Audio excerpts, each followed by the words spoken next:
And this is the situation on the ground in Mexico following the shooting death of cartel leader El Mencho. Following the shooting over the weekend, chaos, as you see there, erupted in different parts of the country, with some tourists being told to shelter in place. Right now, I do want to check in on the ground with Blake Hayes, an American in Mexico from Portland, Maine, working with 93.1 The Coast, joining us live. And Blake, I know you were actually there on vacation as all of this was kind of unfolding. So thank you so much for being here with us.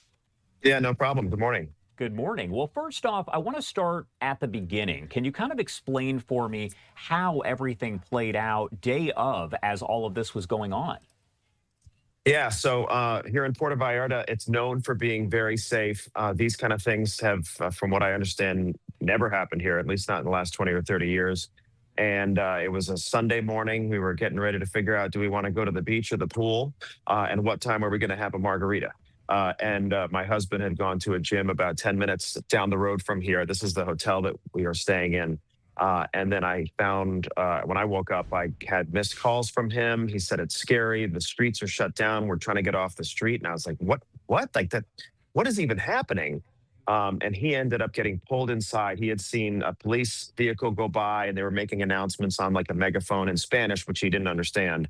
And then locals were running inside, and there was actually a car set fire just outside the gym where he was about to go.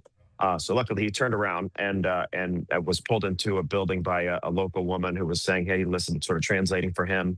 And then he ended up running back to the hotel because he didn't want us to be separated. And I stayed on the phone with him that whole time. And he got back here, and we went up to this roof. This is like the rooftop area of the hotel, and you could see plumes of smoke just rising from different parts of the city. And we were like, what is going on? So of course we go on social media, and it seemed like this cartel boss had been killed or arrested, or there were sanctions, or the news was really unclear. And we kind of just holed up in the hotel. They sent us a text saying it's best to stay in the hotel right now. And then we found out about the shelter in place later as we all started to figure out what was happening. How are things now? Has everything returned to normal? Are you still being told to stay inside the hotel? Break all that down for me. Honestly, so yesterday would be Tuesday. This all happened on Sunday. Monday was still a shelter in place as they cleaned up debris, but there had really been no new fires. There may have been gunfights between the federal authorities and the cartel, but luckily no civilians were hurt from what we understand. It never really felt like we were targets or local Mexicans were targets. And then honestly, yesterday it was like back to business as usual. Everything was open. People were out on the streets. Shops were open. And people had been getting back to life here, whether they live here or are visiting.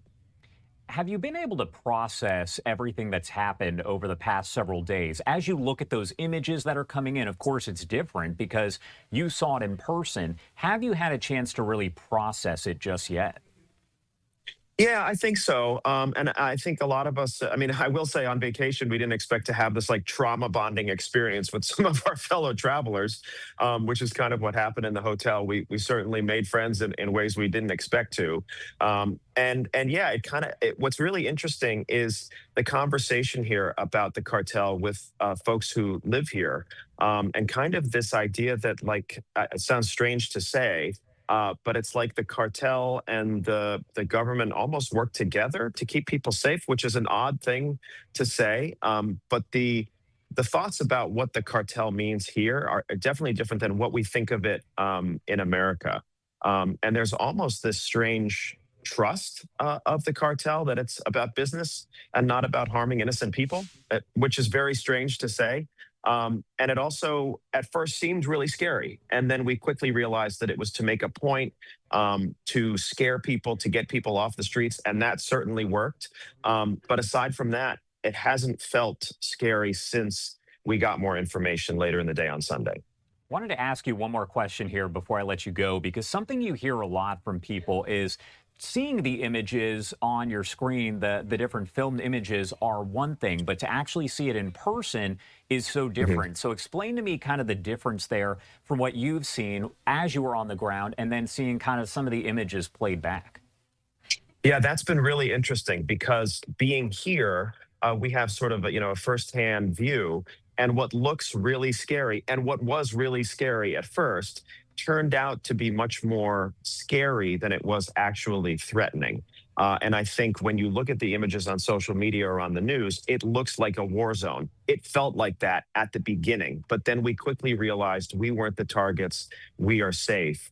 And the people of Puerto Vallarta, of this area, the folks who work here, the locals have really been, I think, the important part of the story since we found out that, okay, we're not going to get killed out here on the streets. And it's been like now they're afraid that this will impact tourism. We talked to one person who works at a bar that we've gone to, and he owns a couple Airbnbs. He said he's already had cancellations for April and March. And now there's concern like, how is this going to impact the economy, which really depends on people like us visiting. And I will say the folks here have been nothing but kind and helpful, whether it's the staff here at the hotel or the locals who have offered food when people couldn't get food because their hotel or Airbnb didn't have food when everything was shut down on Sunday.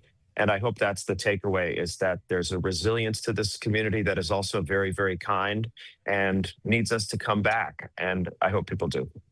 All right, Blake, thank you so much for taking the time to join us. We are very glad that you are safe there. Anything we missed, anything that you want to make sure to add before I let you go? No, I mean, I think we covered everything. The big message I really think is about the locals. I mean, we talked to people who are, waiting on us while we're holed up in this beautiful hotel. And we were very protected and safe during all this craziness happening around us. And they were here sacrificing being with their families because they couldn't get home. The buses that they take where they live 20 minutes away had been shut down or burned. So instead, they stayed in the hotel and helped us. And I hope that people know that this still is a safe place. And even when it was at times on fire, we still weren't threatened. All right, Blake Hayes there, Portland, Maine, 93.1 The Coast. Thank you so much for being here. We definitely appreciate it. No problem. Have a good one. You too.